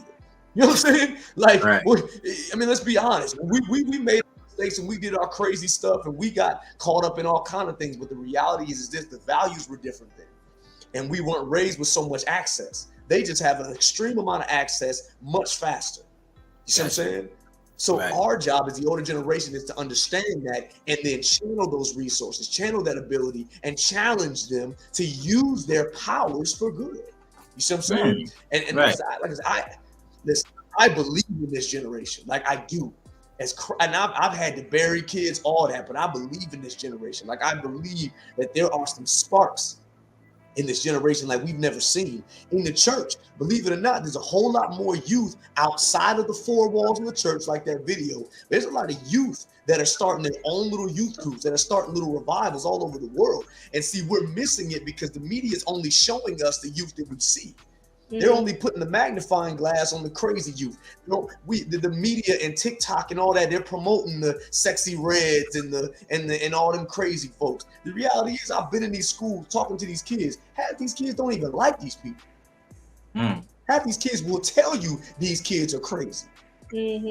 Like half of these kids will tell you they don't agree with a lot of the cultural stuff that they're pushing. That they don't agree with a lot of the political stuff that they're pushing, that they don't agree with a lot of the entertainment stuff. Like I've talked to these kids and they'll tell you that junk is crazy. So the reality is the future is brighter than it seems, but the problem is that the media and all that stuff will put a shade on it and make you think that it's all broken and just lost and endless. But the truth is, you got Soraya right there. You got these kids on here right now. They're perfect examples of there's still hope. As long as there's kids still willing to listen and there's kids still willing to grow, if there's even one, it only takes one spark to light a fire.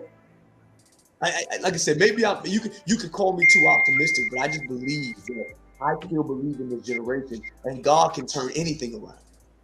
Gotcha. God can turn anybody around. We're seeing this rise right now culturally, bro. We're seeing this rise in people that are just pushing against the agenda, pushing against the systems, pushing against society, and they're saying, "I'm gonna do my own thing." And I'm just telling you right now, I think if we as the older generation get in position and we get the right ones, these young people in position, you better watch out.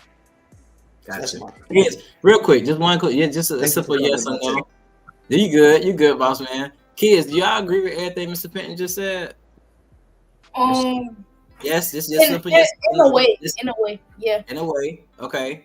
Soraya, Messiah, I agree. You agree? Yeah, I agree too. I think everything has a spectrum. Okay, so maybe that's another topic we'll dive deep on, but for time's sake, we gotta keep moving, y'all. So the next topic is what changes can be made to promote positive influence within the lives of our youth. And I really want to get Mr. Grayson's insight on this, because no shade to anybody else, or even Fenton, because I seen Fenton the same way. But for time, I'll give everybody a chance to express their opinion. But I know I've been Mr. Grayson, we've been there in the detention centers, and you've seen how bad things can really get with these youth in the state they're in.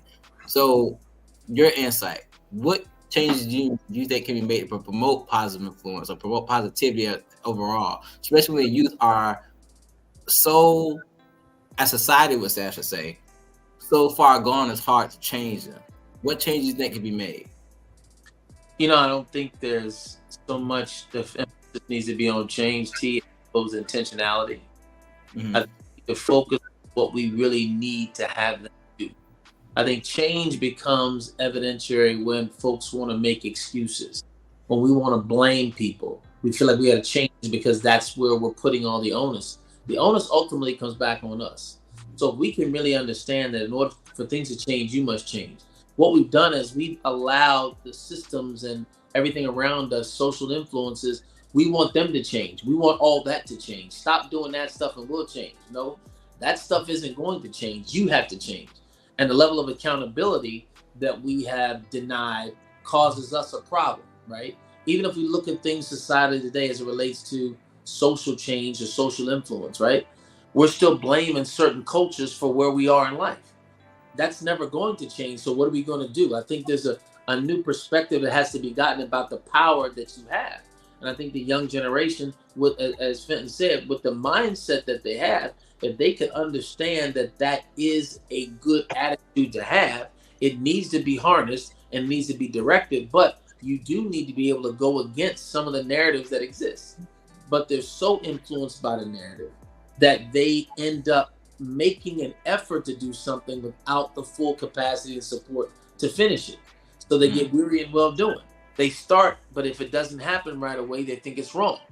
So when we look at it, I think change is what we want to have happen because we want everything else to change. We want the world to change. We want society to change. We want the president to change. We want all this stuff to change. And at the end of the day, the only thing that's going to sustain change is your attitude and your mindset shift. When I deal with people, I focus on the way that they think. And I'm not here to challenge the way you think. I just want to know why you think that way. See, most people just want to tell you how they think. I'm okay with how you think. Just tell me why you think that way.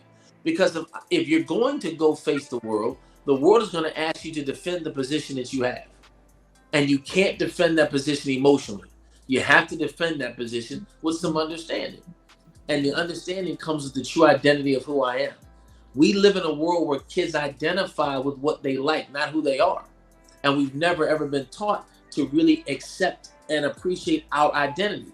We'll do it about appreciating our color and we'll stand up for our color, but you're not defined by your color. And if you do, you've limited yourself.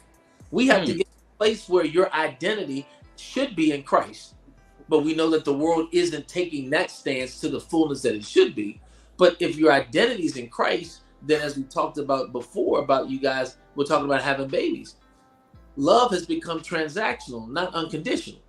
Mm-hmm. Transactions are just stuff that happens. And when you live in a transactional world, you deal with transactional outcomes. Having babies and all those things are unconditional commitments. Transactions are superficial. There's no depth there. So I think we're living in a world now where there is no depth. So none of this is going to change. All the things that have been introduced to us now are going to be here. It's for us to really understand what we're facing. Number two, who the real enemy is. And number three, how to defeat that enemy in the truth that we hold true to. Now, the problem is they've distorted the truth. We don't have a foundational basis to go back to anymore. There used to be, this is the way it went. Now we can't go back to that because that's been distorted, been misused and abused.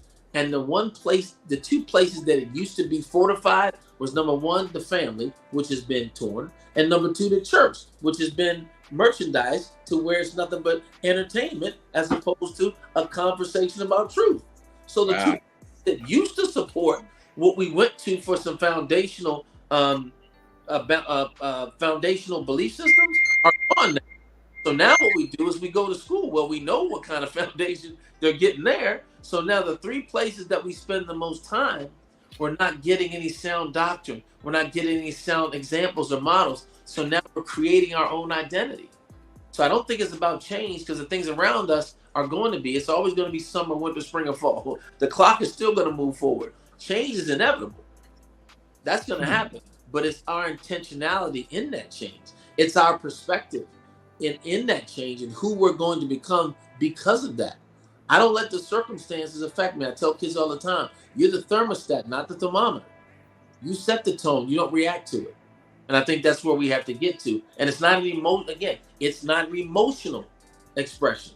It's a true understanding of who I am, whose I am, and who I truly identify with. You know, just to piggyback on what you just said, I'm gonna use Eric as an example. So I deal with Eric and Messiah on the everyday. And me and Eric have had some run-ins with me being a behavior interventionist and being the person that has to deal with their behaviors and mentor them and stuff like that. And me and Eric have had some altercations where I personally feel like Eric is trying to buckle against authority, and Eric will simply feel like he's trying to give his opinion. So he used to get in trouble a lot with me. But one day I have stopped and I asked Eric, and I was like, Eric, why do you say things the way you say them or come up at authority like you do? And that's when the whole thing about, you know, being the mindset of Martin Luther King. And the main thing that got my attention was he's like, I'm just not gonna do things without understanding why I'm doing these things. Because the way you tell me to walk to class, I don't need you to tell me that. I could walk to class on my own time, my own speed. I'm still gonna get there regardless.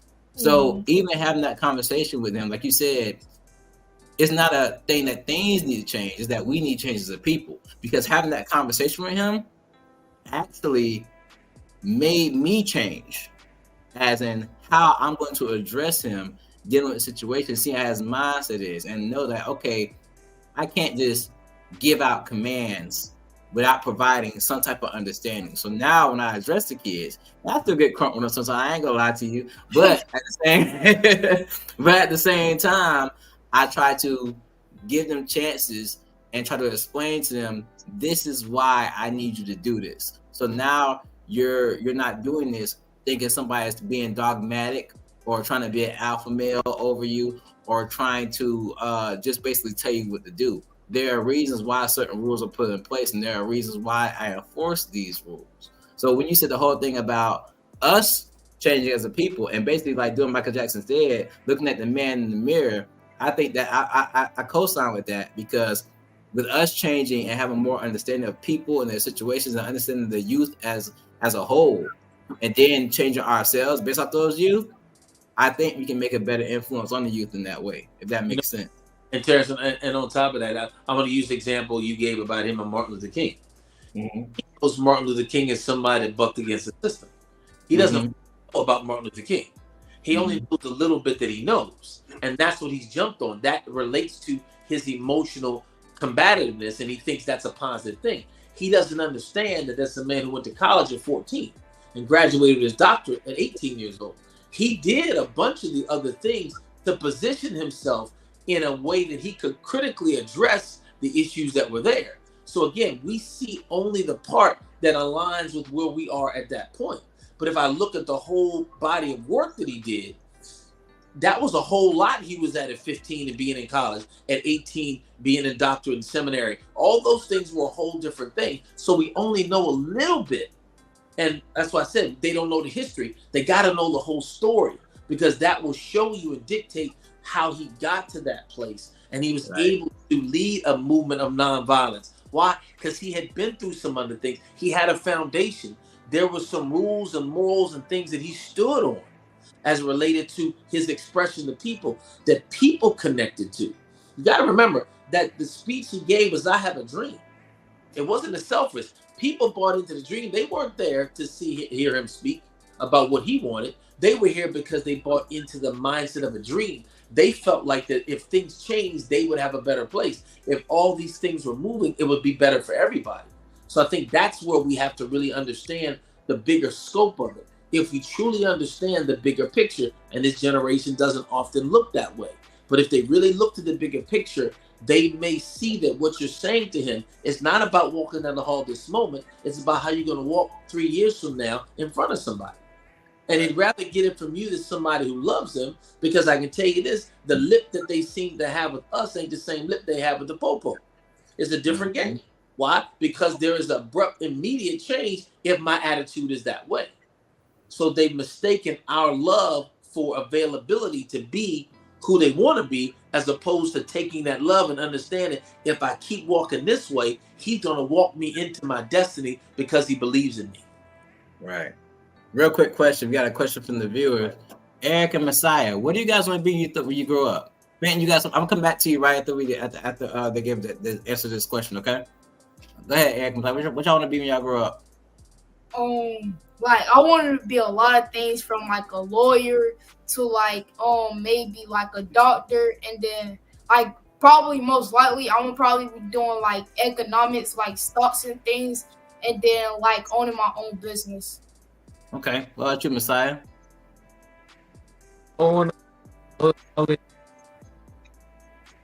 Come, Messiah. You're breaking up. Say again. on the college first, economic business, football. College, football, business. I heard those things. Is that about right?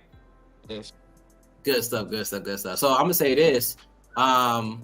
You guys got two male, very inspirational dudes right here who can, if you guys reach out, you know what I'm saying, they can help guide you on the way. 'Cause I know they're entrepreneurs, they have their own businesses, and both of them do motivational speaking. You guys know Fenton from the True North Project and everything, but Mr. Grayson Marshall is a very good person to stay connected with. But I know for a fact, if you're going to connect with him, you got to be on your grind about your business, all right? Same with you, Soraya. Real quick, we got 15 minutes left in the show. So let's go ahead and get the contact information for adults. How can our viewers and everyone find you and connect with you guys? I'll go first, Finn. It's easy to find me at bsblueprint.com. B as in boy, S as in Sam, blueprint.com. BS stands for belief system. The BS blueprint, your belief system blueprint, is what I focus on. Again, why do you think the way that you think? My number, it was in the chat, but it's 904-635-6588. I'm on every social media platform there is. You can go find it, friend me, and everything is fine. But my heart, again, is truly about helping people change the way that they think. Here's what I know. If I can change your thoughts, then I can change your beliefs. If I can change your beliefs, I can change your level of anticipation. If I can change your level of anticipation, I can change your attitude. If I can change your attitude, I can change your behavior. If I can change your behavior, I can change your performance. And if I can change your performance, I can change your life. But it all starts with the way you think. And that's what I really focus on when I work with people. How do you think, and why do you think that way? That's deep. That hit hard, Grayson. I really appreciate you sharing that. Benton, if you want to go ahead and tell everyone how to contact you. Yeah, you guys can reach out to me. I am Reese the Poet on all platforms. I can't say that I have anything as eloquent as Mr. Grayson Marshall, which, by the way, fun fact, Grayson Marshall and I, we met some years ago at Lorenzo's event at the church. Yeah, a long time ago, we did an event randomly. And so Lorenzo Haynes? Lorenzo Haynes? Yep. Yeah. That's a good friend of mine. I got to reach out to get him on the podcast too. 7 years ago, something like that. It had to be some time when I first moved back down here. So, but that being said, you can follow me on Instagram and reach out to me at Reese the Poet on IG. I'm an artist, so I make music and do poetry. And so I believe in changing people's heart through art. And so I believe that, life right now is we need more beauty. And I think beauty is going to be the key that cuts through the ugliness of the world. And I think it's through storytelling. And that's where my life has been called to, telling stories through music, through words, and to these youth. And so, give me a holler. You can reach me on my email at theslhouse@gmail.com as well. I do answer my email. I'm actually one of those people that answers emails more than I answer my phone. Just honest with you. So, reach out to me and we can get connected for sure. Okay. Right. So I think we got to speed this up. I see Eric over there getting tired. He yawning and stuff like that. And he got Messiah was playing with an Arizona bottle earlier. So we gotta get going. So just, I know y'all kids, I know y'all be on social media and stuff like that. I want to be fair. You guys want to tell people how to connect with you guys over social media and stuff like that? Messiah. Messiah, he gonna start with so boom, right? Go ahead, Messiah. What's the question? You want to tell people how to connect with you on social media? Soldier.info. Okay. Hey, what is that? Is that on Instagram? What is that on, boss man? That's on It's your Instagram. Insta? All right. Say it one more time. Soldier.info. Soldier.info. Connect with my boy Messiah on Instagram. Know what I'm saying? Go ahead, Eric. Tell me what's up, boy. My Instagram is trillions.1K, and that's about the only social media I be on. And like, I'm not Hollywood, so like, I like if you text me, like I text you back. I'm not Hollywood at all. Hey, but you make it Hollywood this. People like your insight, man. So y'all never know what people might say. Y'all might get some good opportunities, and don't let no creeps try to follow y'all, though. All right. All right. And my young lady Soraya, you want to put your social media out for people to talk to you? Because you've been giving some good insight. Honestly, I don't really feel like anybody needs my socials because I mean, I'm on like all the socials. Facebook, it's just my name, Soraya Nettlesby. Instagram, I think it's my first name .nx, and so Soraya.nx, and that's really the only thing I'm on. Like I don't really. That's what I'm saying. I don't check Facebook, so if you're really trying to get like in contact with me, don't, because I don't check Facebook. Got you. So we got like, I say, good 5 minutes left in the show. 5 minutes left in the show. Everybody with one answer, yes or no. The last question. Let's see, what was it? Are the youth of today lost, and can we still save them? What you say, y'all? Absolutely, we can save them, and somebody's only lost if they don't want to go anywhere. Bottom line, I'm only lost if I have nowhere to go. They have some. That's all. Yeah, I agree. What I feel about people. Okay, kids, y'all think y'all lost? Y'all lost? Certain kids are lost in certain cases. They could be like depressed, and they might feel like nobody there for them, and it's like they don't really know what to do there because they don't have the proper guidance, and like they could feel like they all alone. So it's like, I mean, it'll be hard to save them, but it's possible. Okay. I'll rock to that. So, right, Messiah, let's make it quick. What's up? What y'all say? I agree with Eric. Okay, cool. Miss Nettlesby? I don't really think we're lost. I just think we're a little confused right now. That's it. And I think with the proper guidance and just getting back to what really helps, I think you can always save anything that's necessarily lost. I feel like lost is like a really bad word because like loss is like, okay, you're out of there, you're gone, there's no coming back.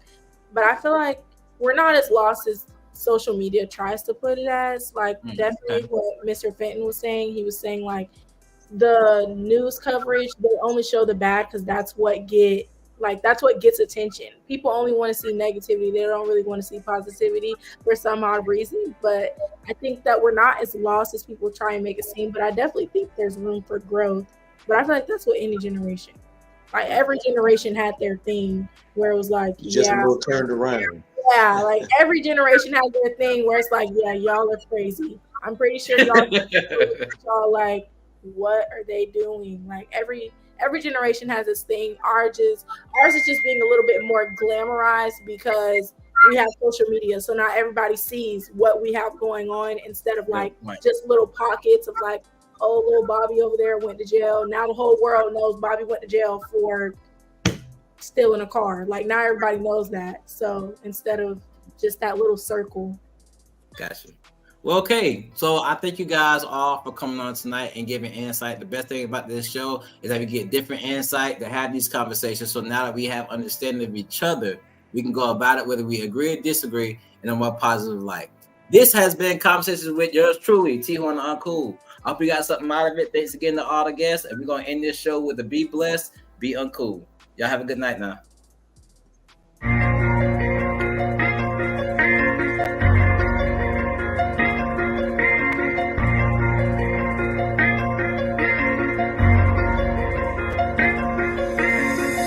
Don't judge me until you know me. Don't underestimate me until you challenge me. And don't talk about me until you talk to me. Or better yet, mind your business and stop minding mine. Yeah, I'm the topic of conversation. Circles talk about me. Yeah, I'm in rotation. I'm the one they talk and then they gossip about. Now it's so hard for them to keep my name out their mouth. Oh, I'm the topic of conversation. Circles talk about me. Yeah, I'm in rotation. I'm the one they talk and then they gossip about. Now it's so hard for them to keep my name out their mouth. Oh, my name coming out must taste good if you keep it in your mouth. Got something must for you if you go down south. I'm just playing. What the heck you talking about, huh? Why you worry about who I wanna date, huh? Why on the main course on your plate, huh? Why everything concerning to me gotta turn to be argument or debate, huh? Is he a Christian religion? Has he forsaken? He just was dating her. How many women he dating? Had another kid? That nigga don't know when to stop. I heard he smoking, getting high. Boy, that fell from the top. See what I learned. This your concern. It's all about me.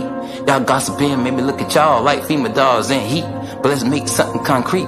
I'm seasoned, yes indeed. Y'all must like the recipe, cause y'all all on my meat. Yeah, I'm the topic of conversation. Circles talk about me. Yeah, I'm in rotation. I'm the one they talk and then they gossip about. Now it's so hard for them to keep my name out their mouth. Oh, I'm the topic of conversation. Circles talk about me. Yeah, I'm in rotation.